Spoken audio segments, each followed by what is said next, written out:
Bueno, buenas tardes a todos y bienvenido a este nuevo encuentro de Estado de SAT.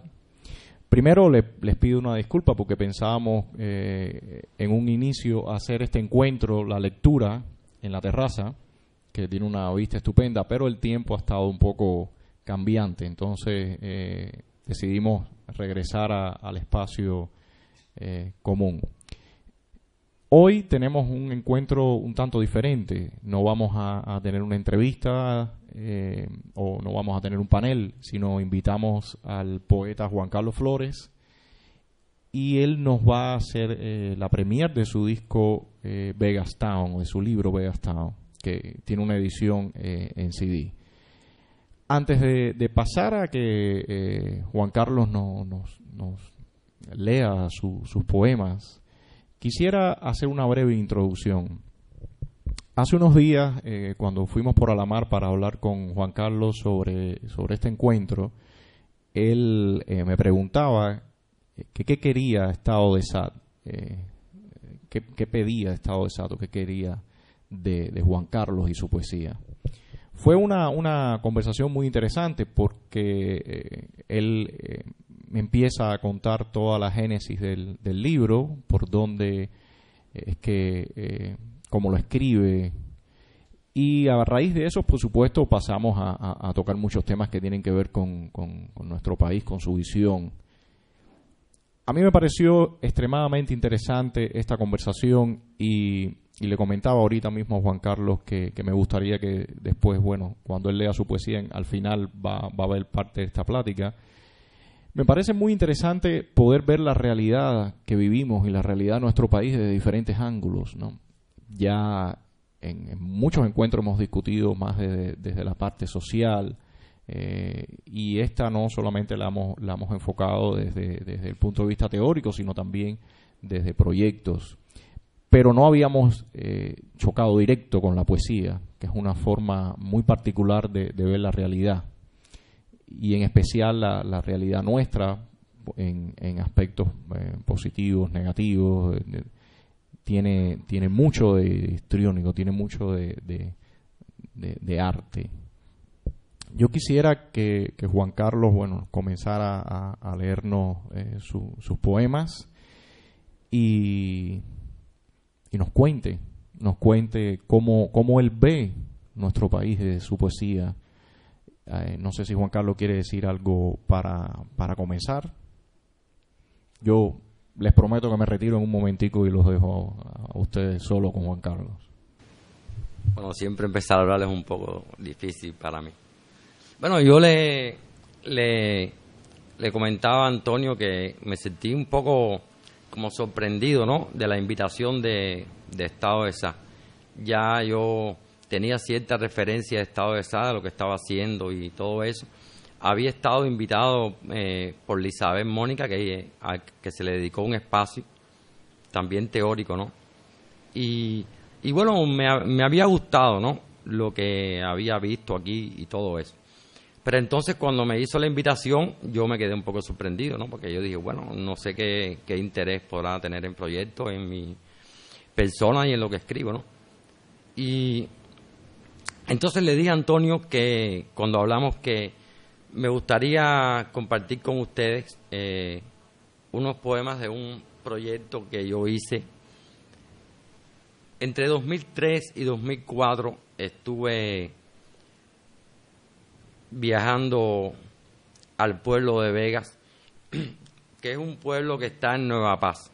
O sea, en lo que ahora es provincia de Mayagüez, que si no me falla la memoria, mi memoria es muy mala. Pero bueno, la gente, cuando he hecho otras lecturas de estos poemas, me han preguntado que dónde está Vegas, ¿no? Porque no conocen el pueblo, es muy pequeño. De hecho, algo interesante, no sé si a ustedes les gustarán los mapas, a mí me encantan los mapas, por esta cuestión de la escala, ¿no? Y cuando uno escribe un poema, está también la cuestión de la escala, ¿no?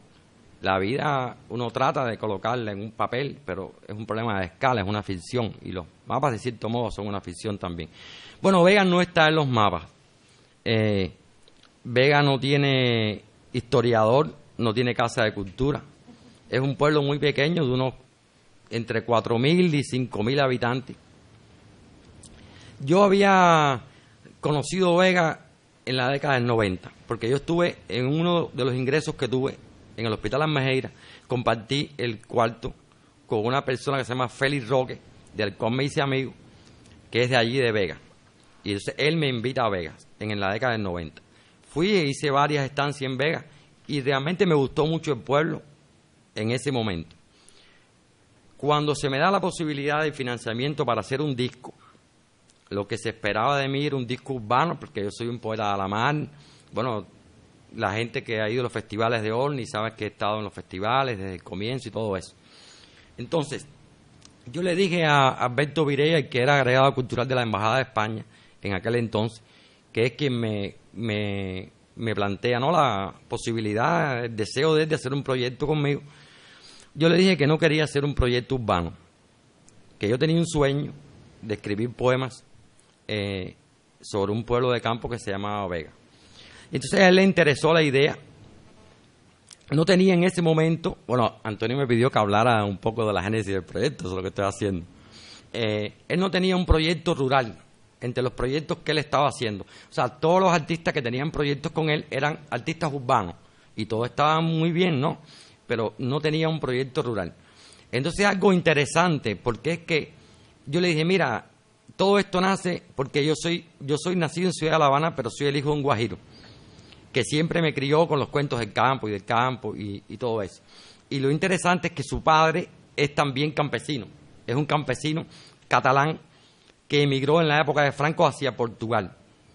Y entonces él empezó a hablarme también de su papá y la memoria de las cosas del campo y de las personas que le transmitía a su papá, y le pareció interesante el proyecto. Entonces, bueno, empecé a viajar hacia Vega. ¿Qué hacía?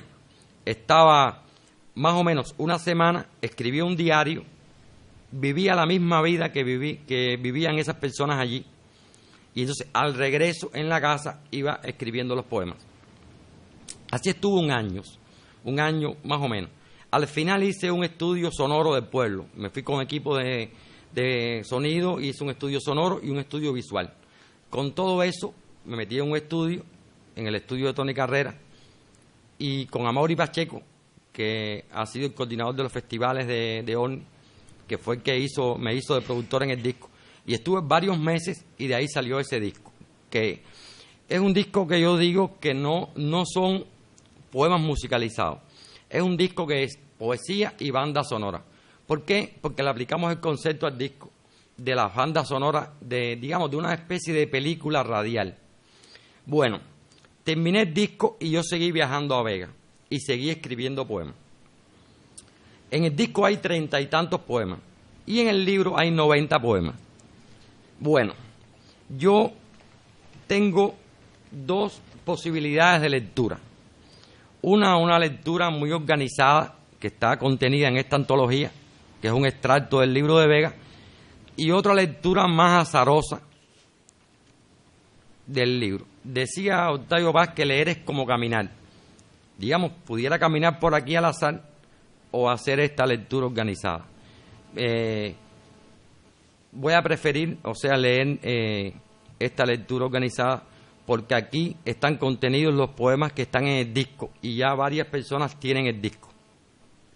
De manera que esto es un lanzamiento del disco, un relanzamiento, porque el disco ha tenido dos presentaciones. Inesperado para mí, realmente. Es inesperado. Así que bueno, gracias a ustedes por estar acá y bueno, y Estado de Sá por invitarme, ¿no?, a compartir con ustedes los poemas.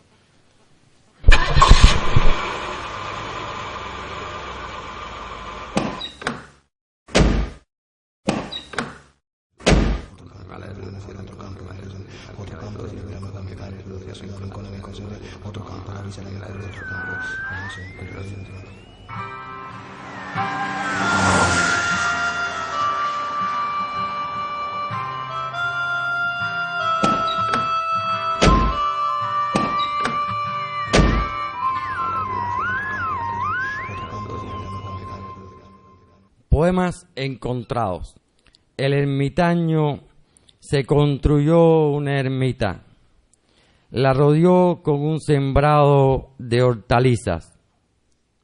Yo, por morder el mordido, la lombriz segmentada, quise ser ermitaño, construirme una ermita, rodearla con un sembrado de hortalizas. Yo, por morder el mordido, la lombriz segmentada, pude ser ermitaño, construirme una ermita, rodearla con un sembrado de hortalizas.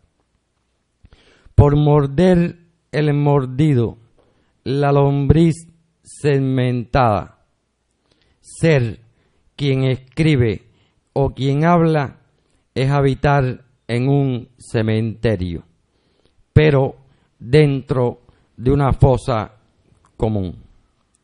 La campana y el perro. Santa Bárbara, bendita.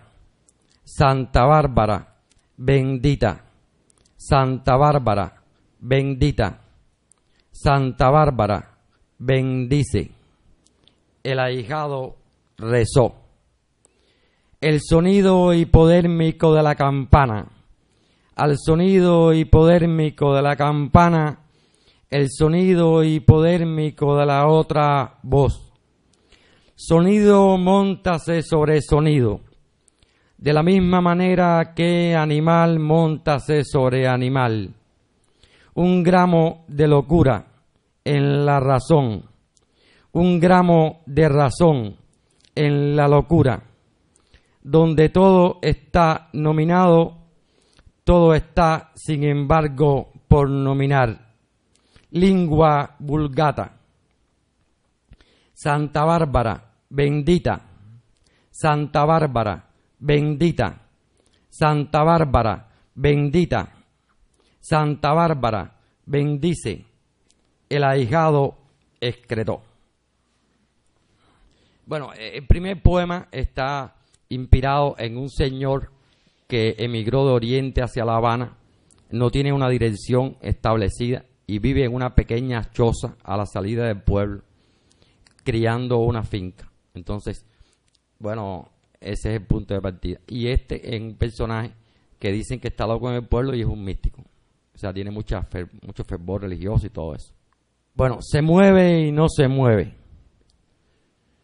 Un círculo, un cuadrado. El cochero, cada tardecita del Señor, pasea a los niños. Cascos sobre el asfalto, siempre las mismas vueltas. Cascos sobre el asfalto, siempre los mismos niños. Yo, un niño con balancín. El cochero, cada tardecita del Señor, pasea a los niños. Un círculo, un cuadrado. Este poema está inspirado en una señora muy mayor con la cual también tengo amistad, que vive a unas 3 o 4 casas de donde yo convivo en el pueblo, cuando voy. Se llama La escalera de caracol. Si la izquierda fuera un traje de baño, si fuera yo Bertolt Brecht, todo el tiempo se rasca. Otra noche sin poderme dormir. Mírenme a los ojos, dice. Todo el tiempo se rasca. Otra noche sin poderme dormir. Mírenme a los pechos, dice. Todo el tiempo se rasca. Otra noche sin poderme dormir. Mírenme a las piernas, dice. Todo el tiempo se rasca. Otra noche sin poderme dormir. Mírenme el trasero, dice. Todo el tiempo se rasca. Cuando la perra envejece, hasta los perros viejos le huyen, dice. Ni la izquierda es un traje de baño, ni soy yo Bertolt Brecht. Lo más impactante para mí de esta persona es que es una persona que tiene un tipo de enfermedad psíquica y alergia que necesita constantemente medicamentos antialérgicos y no los tiene muchas veces y hace ese tipo de actuaciones en el pueblo, ¿no? Va de casa en casa, ¿no? Como hablando, ¿no? Lo que se siente y lo que padece. Entonces, para mí fue muy impactante y bueno, que escribí este poema, ¿no? El exhibicionista desnudo camina sobre la calle central. Es mediodía y hay tedio, y hay pájaro del tedio. Ave que al descender picotea, también cava. El abolicionista desnudo camina sobre la calle central. Es mediodía y hay tedio, y hay pájaro del tedio. Ave que al descender picotea, también cava. Exhibicionista o abolicionista, alguien desnudo caminó sobre la calle central.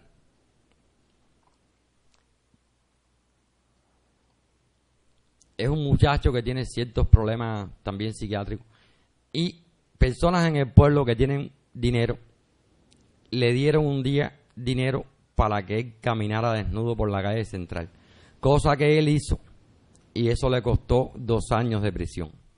Y entonces, bueno, yo estaba en el pueblo a un mediodía, después de almorzar, yo suelo dormir un rato, y me despertaron y me dijeron que fuera a ver el suceso, y yo fui a ver el suceso. Y entonces, bueno, escribí el poema dándole mis propias interpretaciones, porque la poesía siempre es subjetiva, o por lo menos para mí es un hecho subjetivo, ¿no? Nunca pretendo escribir poemas, digamos, objetivos sobre algo, sino está basado por mi sensibilidad, mi percepción, la forma en que yo recepciono la realidad. Bueno, la idea es también estos pequeños comentarios para acercarlo a ustedes un poquito a lo que fue para mí Vega. Automotriz. Hombres sin mujeres todos. Pasó el camión con presos rumbo al correccional. Según ve, toda bandera es un trapo. Alguien saludó, levantando una mano. Lo que pesa una mano es lo que pesa una piedra. Según ve, toda bandera es un trapo. Alguien contestó el saludo, levantando una mano. Lo que pesa una mano es lo que pesa una piedra. Según ve, toda bandera es un trap. Aún las que se llevan como las minifaldas, toda bandera es un trap. La libertad es una puta pedestre y a base de tratamientos térmicos se licúan los metales. Hombres sin mujeres todos. Pasó el camión con presos rumbo al correccional.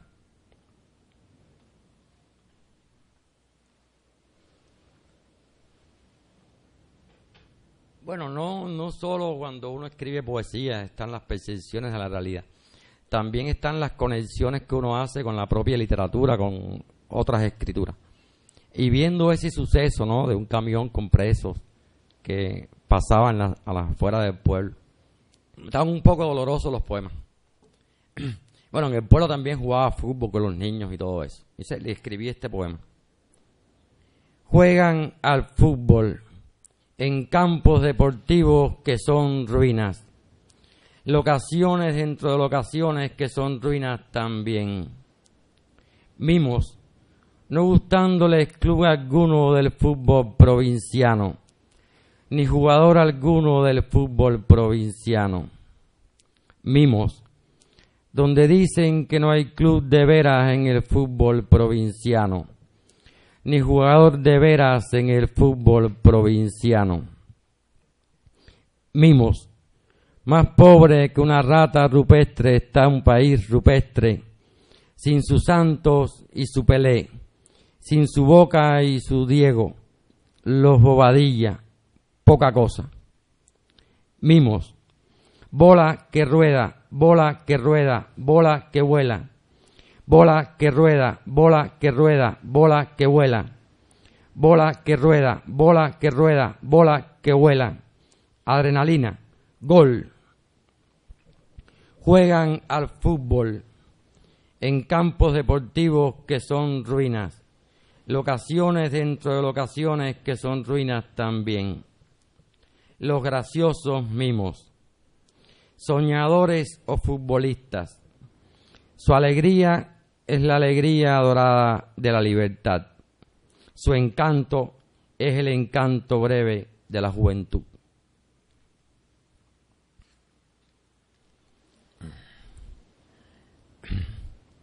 En las afueras del pueblo hay una pequeña charca donde van los muchachos a tirarse de una mata y a nadar. Ahí yo iba con un grupo de muchachos, ¿no?, de cercano a la casa y todo eso.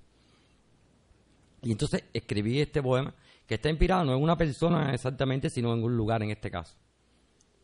Se llama El lugar de veraneo. El lugar donde perforadores bombas lanzaron. Petróleo no había, pero quedó el lugar denominado el charco de las bombas. Alberca para los niños y los jóvenes.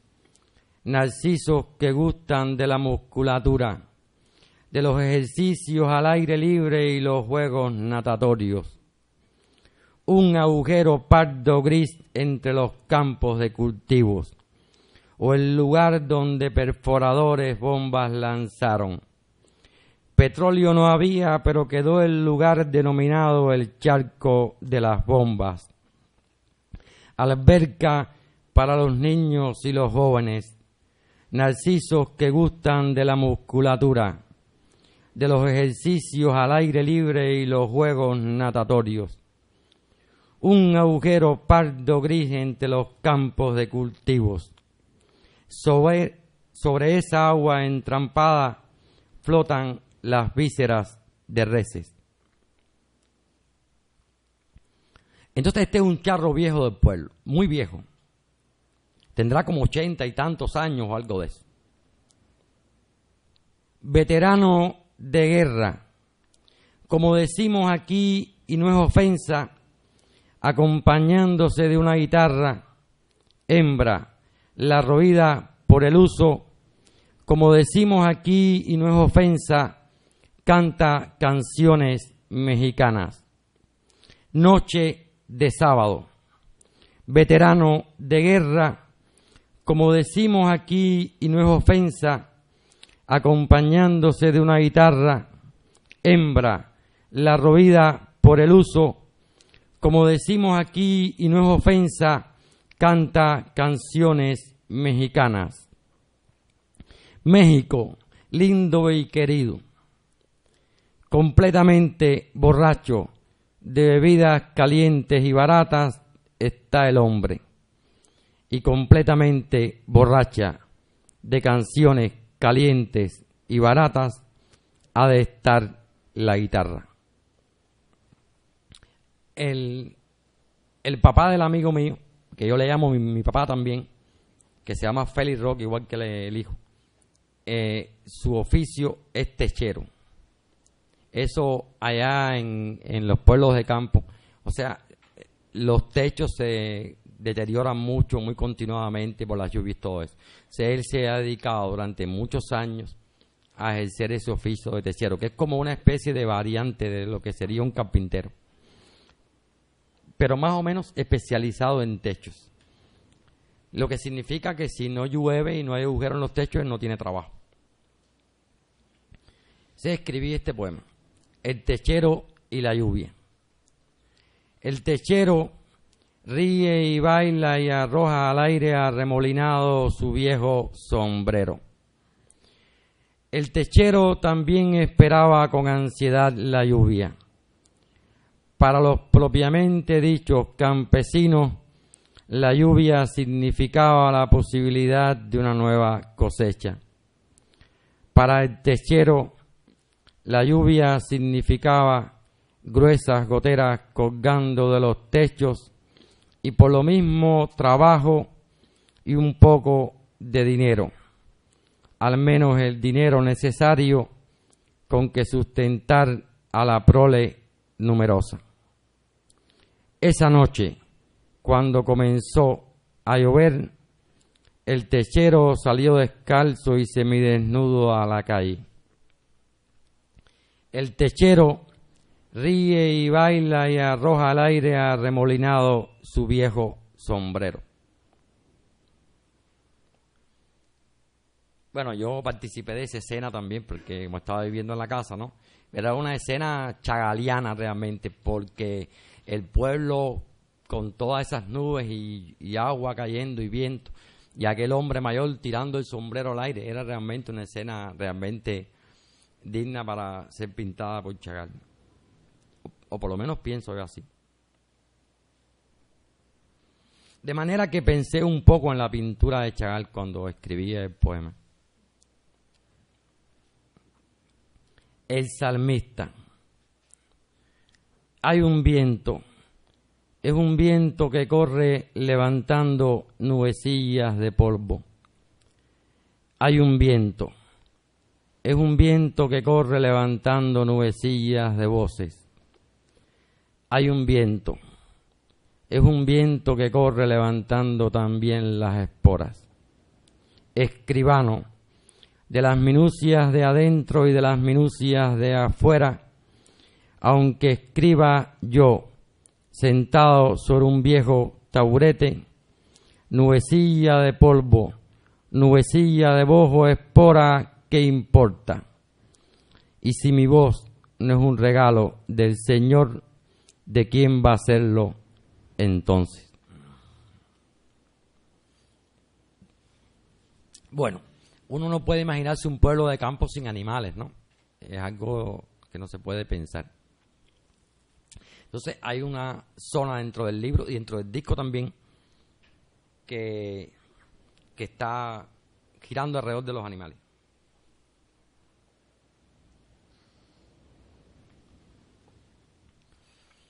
El alacrán. Crán, crán, crán. Crán, crán, crán. Crán, crán, crán. Uno, un alacrán ya muerto sobre la acera graficada, solo importante para las hambrientas hormigas, semejantes a las hambrientas personas, en las lentas colas de la carne. Crán, crán, crán, crán, crán, crán, crán, crán, crán. Uno, un alacrán ya muerto sobre la acera graficada, importante también para el poema, o posible poema de lo necrosado, aunque aquí la única persona atenta a estas minúsculas muertes cotidianas sea yo.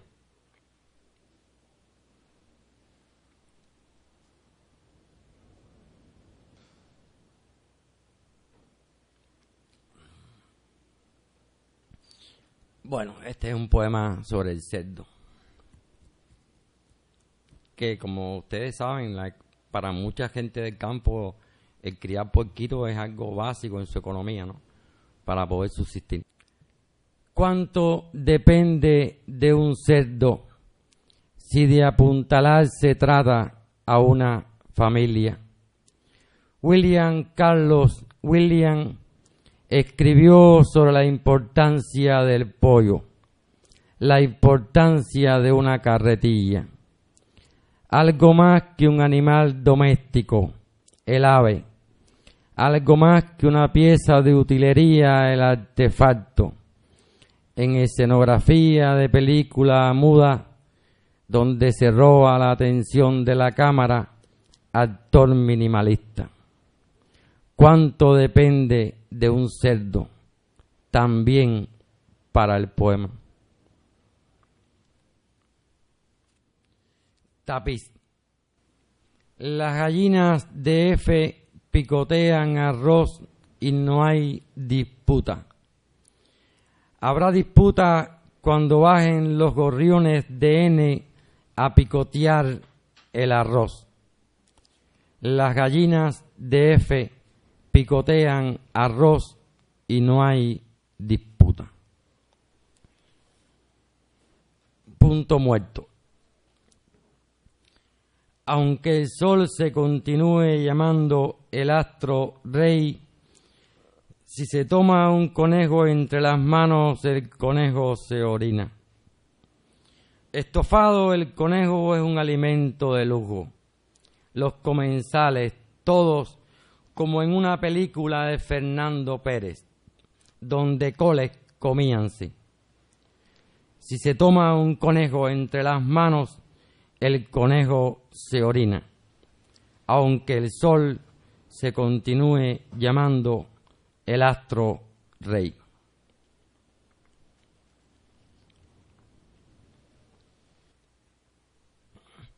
Hombre por áreas de pastoreo, con su rebaño de cabras.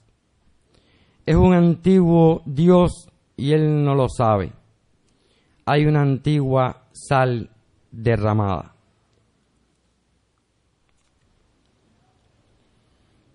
Figura antropomórfica. Ave rapaz. Traza sus formas circulares alrededor de la res. Agoniza la res después que faenaron matarifes. Mitad hombre, mitad ave rapaz, trazo mis formas circulares alrededor de todo lo que agoniza. Pero tienen que faenar primero matarifes. Le habían sacado las ancas, ¿no?, a la red, y se habían llevado toda esta parte de las ancas, y se había quedado así la red como agonizando, ¿no?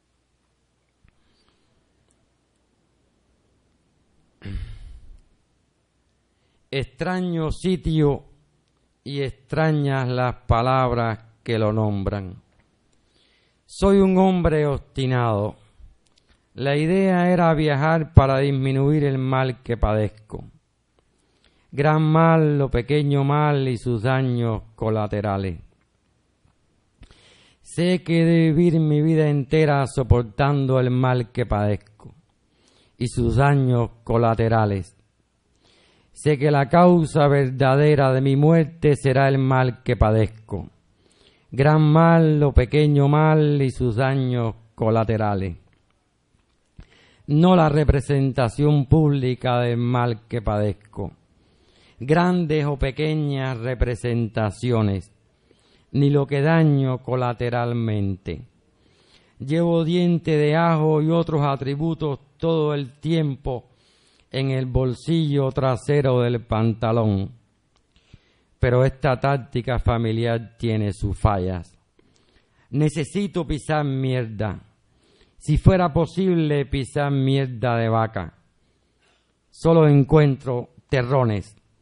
La fauna está contraída. Extraño sitio y extrañas las palabras que lo nombran. Bueno, aunque he leído un solo poema con personajes, o sea, femeninos, pero en el libro sí hay una zona donde hay una presencia femenina.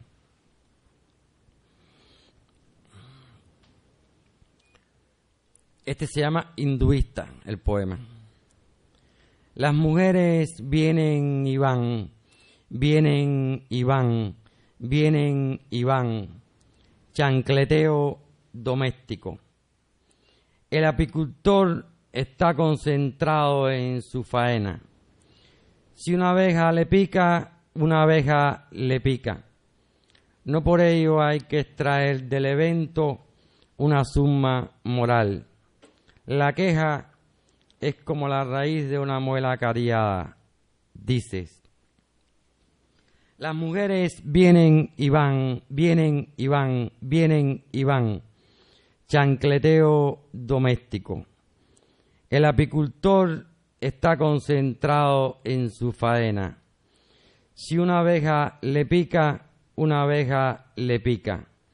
No por ello hay que extraer del evento una suma moral. La queja es como la raíz de una muela cariada, dices. Las mujeres vienen y van, vienen y van, chancleteo doméstico. Yo, el apicultor, estoy concentrado en mi faena. Si va a picarme una abeja, que me pique una abeja. No por ello hay que extraer del evento una suma moral. Negra, esa abeja da vueltas alrededor de mi cara. Y el negro no es color, es la ausencia del color. El río, primera parte. Porque iba a escribir 2 poemas sobre ese río, pero no pude escribir el segundo, solamente quedó este. No es el Tajo, el río que pasa por la aldea. Si el río que pasa por la aldea fuera el Tajo, no pasaría por la aldea, pasaría entre España y Portugal. No es el Tajo, ningún nombre tiene el río que pasa por la aldea. En ningún mapa fluvial está el río que pasa por la aldea. A veces está seco y ni siquiera pasa por la aldea. El río que hoy pasa por la aldea. Soy el guardador de rebaños y mis rebaños son los sueños.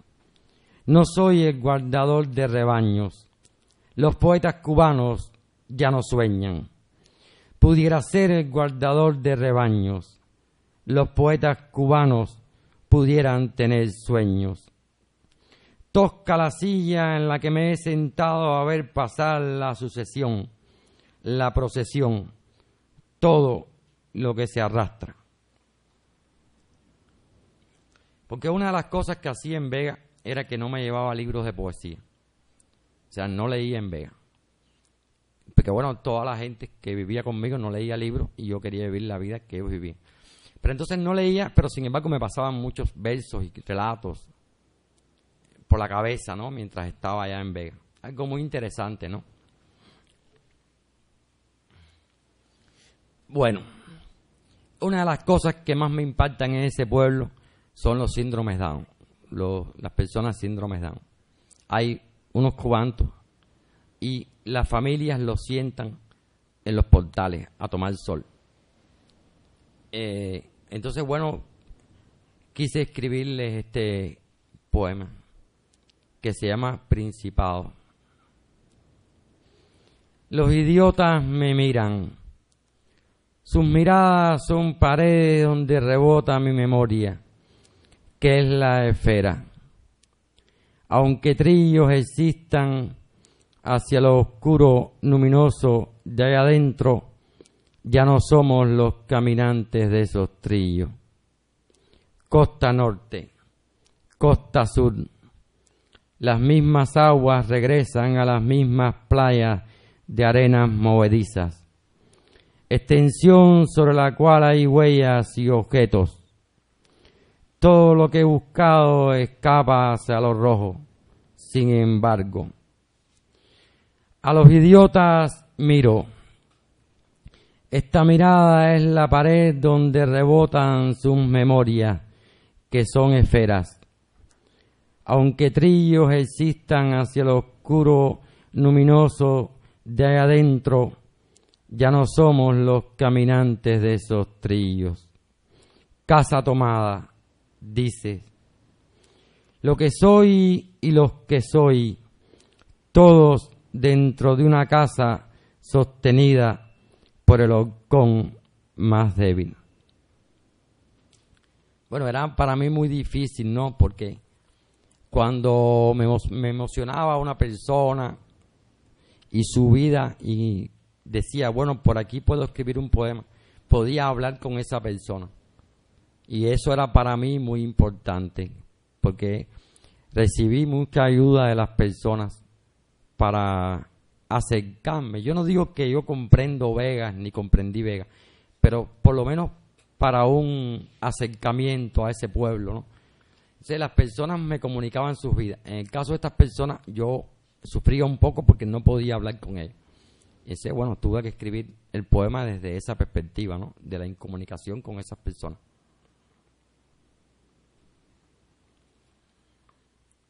Lan-ar. La cabeza del hombre sobresale. El hombre está enterrado. Otros hombres se enterraron. A otros hombres enterraron. La libertad es y no es. El hombre en la caverna cree que jamás volverá a los pueblos ni se topará jamás con otros hombres.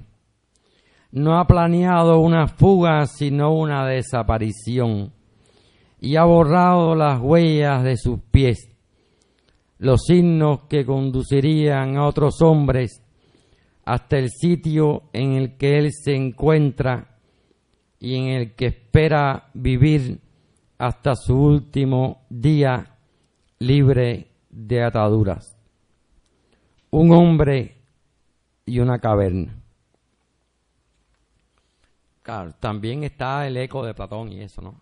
De mi devoción antigua por Platón. Estamos terminando casi la lectura ya. Hay una piedra en el pueblo, es una piedra común, pero que a mí me impresiona mucho. Yo me siento, cuando estoy un poco cansado y eso, cada vez que voy me siento en esa piedra. Y entonces le escribí este poema.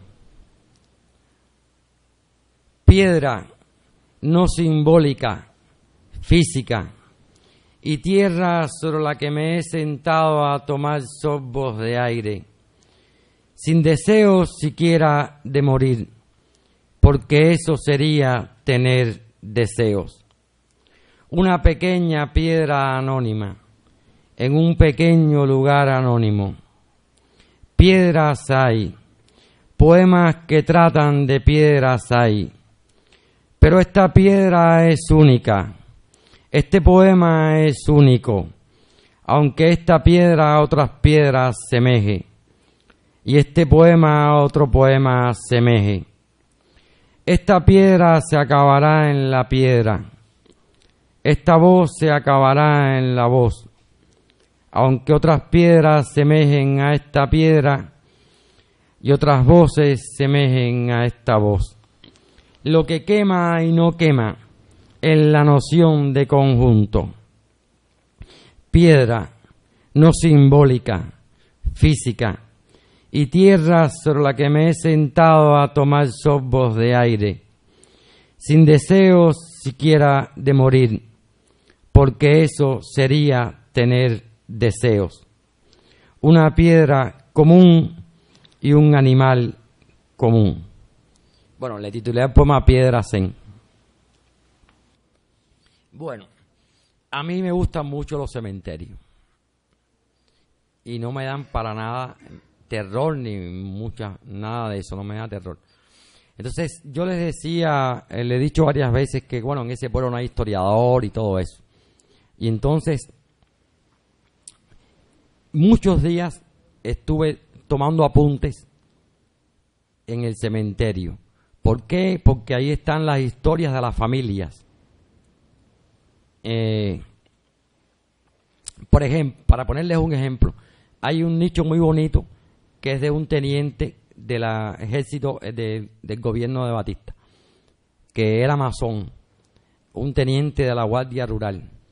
Bueno, en ciertos imaginarios de la televisión y todo eso, ustedes saben que siempre se da una visión muy negativa de la Guardia Rural.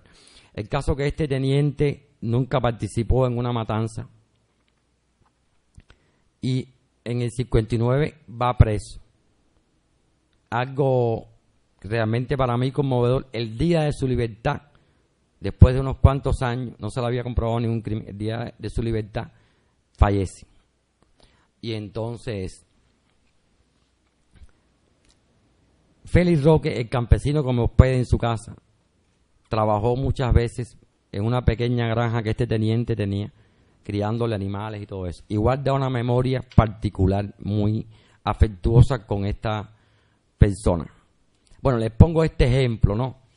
porque se puede ir leyendo un poquito la historia del pueblo a través de esas lápidas. Yo recuerdo que la primera tumba de ese cementerio en el año 1916 más o menos, ahora no lo recuerdo exactamente a la fecha, estaba cubierta de hierba y estaba olvidada. Y yo buscando en el pueblo la encontré, la limpié y le puse flores, todo eso. Y era una niña, la primera persona que alberga ese cementerio. Entonces, pasaba muchas horas en ese lugar. Y bueno, y le escribí este poema. Lo interesante para mí es que este cementerio, que es un lugar muy tranquilo, está pegado a un polígono militar que construyeron en la época del auge de las milicias. Este polígono está semi-abandonado y ahora se usa como que los animales van a comer hierba allí y se van los niños a correr, a jugar pelota. Entonces, bueno, uniendo esos dos lugares, escribí el poema. Se llama skit, como saben, ¿no? Que en el skit que hay que darle a dos dianas a un mismo tiempo. En el polígono militar, campo donde la hierba brota cada vez en infinitos ciclos de nacimiento y muerte.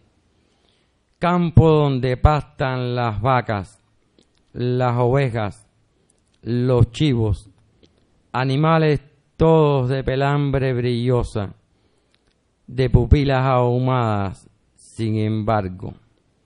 A un costado de este lugar el cementerio, con sus hileras de tumbas de piedra, con sus hileras de bancos de piedra, con sus huellas de pisadas humanas que van borrando las lluvias.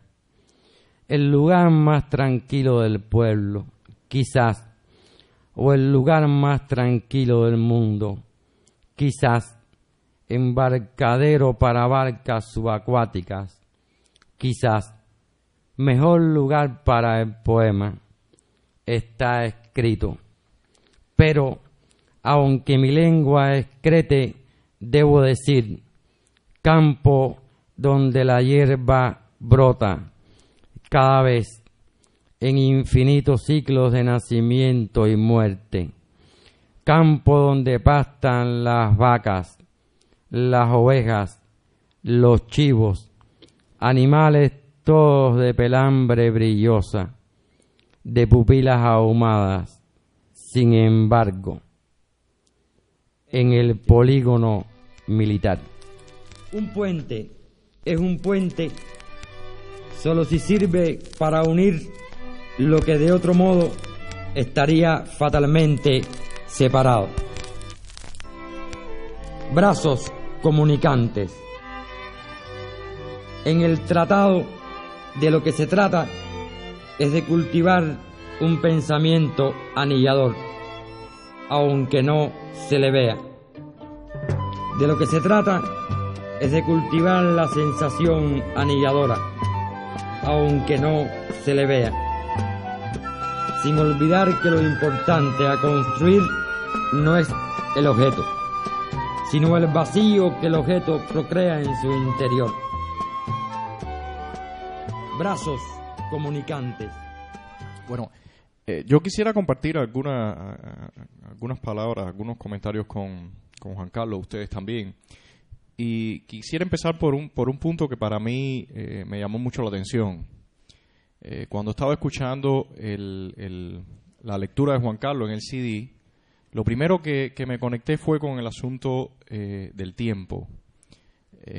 Bueno, mi profesión es físico y siempre el tiempo me llama mucho la atención. Y en los pueblos, en especial aquí en Cuba, el tiempo corre como mucho más lento.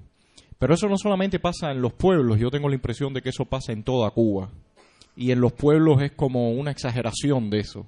Y cuando escuchaba toda la poesía de Juan Carlos, la impresión primera que tuve fue exactamente eso, ¿no? Como frenar ese tiempo y llevarme a pensar sobre este asunto. En otros programas nosotros nos hemos ido directo a hablar de cuestiones sociales y políticas, pero yo creo que todas esas al final tienen el asunto del tiempo detrás, desde mi perspectiva. Cómo vivimos, cómo llevamos nuestra vida, qué queremos. Y muchas veces, al final, toda nuestra vida, por las razones que todos conocemos en este país, está supeditada a muchos factores externos, factores internos también. Pero el tiempo siempre está como detenido en este país, ¿no? Las cosas pasan lentas, uno tiene planes y de momento esos planes no existen. Yo quisiera que Juan Carlos nos comentara, cuando él llegó a este pueblo, su percepción del tiempo y su percepción del tiempo en general en Cuba, en su país. Yo siempre digo que cuando las preguntas o los comentarios son inteligentes, mis respuestas no pueden ser. Siempre me excuso en eso, ¿no? Realmente es un comentario muy agudo, de una alta agudeza, que demuestra tu sensibilidad para la poesía.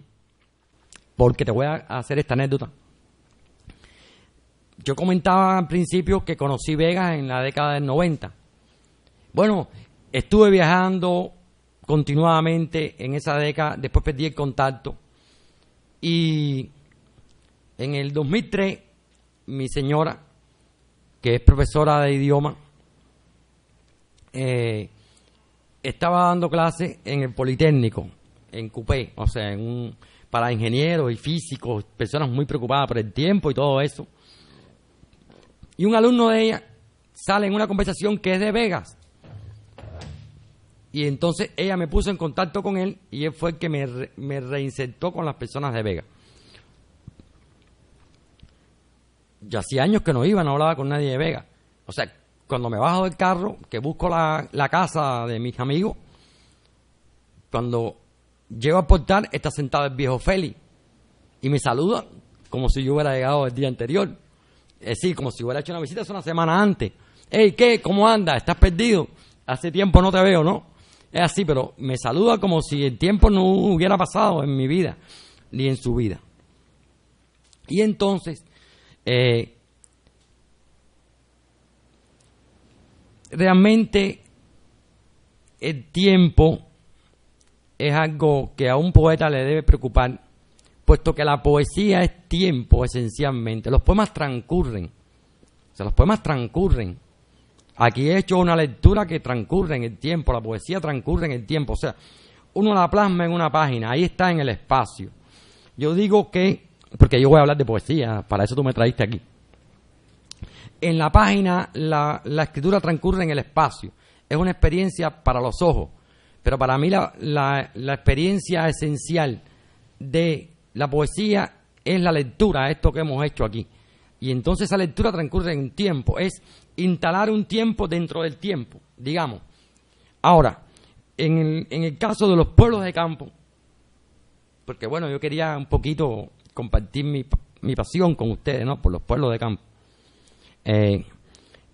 Los campesinos, ustedes saben que si están pendientes a los ciclos de las cosechas, o sea, este mes llueve y siembro esto, en aquel mes yo recojo esto, en este mes entonces que el animal tal es el bueno para qué para. O sea, de manera que en el campo el tiempo es muy circular.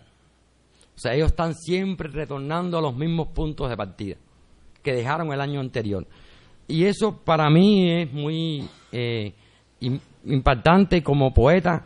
Yo trabajo mucho la circularidad en mi poesía, digamos, los tiempos circulares, porque creo que Cuba está todo el tiempo moviéndose en tiempos circulares. Entonces, hay toda una serie de eventos en la vida nacional, en la vida, digamos, de las ciudades, de los pueblos y de las personas que suelen ser muy circulares, en el caso cubano. Yo creo que esa circularidad del tiempo impuesto por el calendario y que tiene que ver con el mito, o sea, la Revolución Cubana quiere instaurarse como un mito y tiene su punto de fundación en el 26 de julio. O sea, siempre está retornando sobre ese mito y acumulando, ¿no? Es como un mito yo no soy antropólogo, soy simplemente un poeta. Esta es mi visión de mi país y de mi propia vida, porque yo vivo aquí. Va siempre acumulando como sustancia, es decir, es una manera donde quiere al calendario, en el retorno a cada fecha, a cada punto fundacional, como acumular sustancia sobre esa fecha fundacional. Y creo que lo que se está acumulando en las vidas cubanas es una especie de desgaste, ¿no? Producto de estar retornando siempre al mismo punto de partida. Entonces, a mí el tiempo me fascina, el tiempo circular de la propia revolución me fascina, me aterra a un mismo tiempo, pero es sustancia de mi poesía. Borges decía, de una materia estamos hechos, de misterioso tiempo. Y Eliseo Diego, en un poema memorable, decía, les dejo el tiempo, todo el tiempo. En su testamento, él no deja cosas, no deja bienes. Dice, ¿qué es lo que deja un padre o un hijo en testamento? Un patrimonio, una herencia familiar. Y él deja el tiempo, solo el tiempo. Entonces, efectivamente, creo que hay un tiempo lento, como tú señalabas, en nuestras vidas cubanas, y en el caso de los pueblos de campos, aún más es ese tiempo lento. Un tiempo lento que llega hasta el sopor. Yo le llamo eso un tiempo del sopor. Creo que a esa noción de ese tiempo se le puede incorporar una noción de un tiempo más progresivo, más dinámico. Digamos que lo estático se le puede colocar otro principio, que es lo dinámico, lo que cambia. Yo quisiera sentir discúlpenme la inmodestia, yo quisiera ser el I Ching, y tener esa cosa, ¿no?, de lo estático y lo dinámico. Creo que realmente esa temporalidad lenta hacia el sopor que tú has señalado es uno de los signos del país. Porque cuando uno escribe poesía, yo nunca estoy preparado para escribir un poema. Vine aquí a leerles a ustedes, pero no estoy preparado para leerles a ustedes. Pero una de las cosas que siempre me ha parecido que debe ser esencial en el trabajo de un poeta es tratar de sentir, de entender un poquito a través de los sentidos el tiempo en el cual se mueve la vida de un país. Y ese tiempo debe estar, de cierta manera, un correlato de ese tiempo en el poema. Digamos que te he hablado de la circularidad en mi poesía porque tú has hablado del tiempo. Y para mí ha sido una obsesión, y es una obsesión, esta cuestión del tiempo. Yo hice mi primer viaje este año en mayo a los Estados Unidos, estuve 22 días, y realmente se mueve el tiempo de una manera vertiginosa. O sea, una gran pregunta para mí es, ¿qué es el tiempo, no? ¿Qué es el tiempo, esa invención? Creo que el calendario es una invención, y hay que pensar también en el calendario. Yo creo que dentro del tiempo también, en la parte de nuestro país también, ahí está la fantasía, está unos sueños.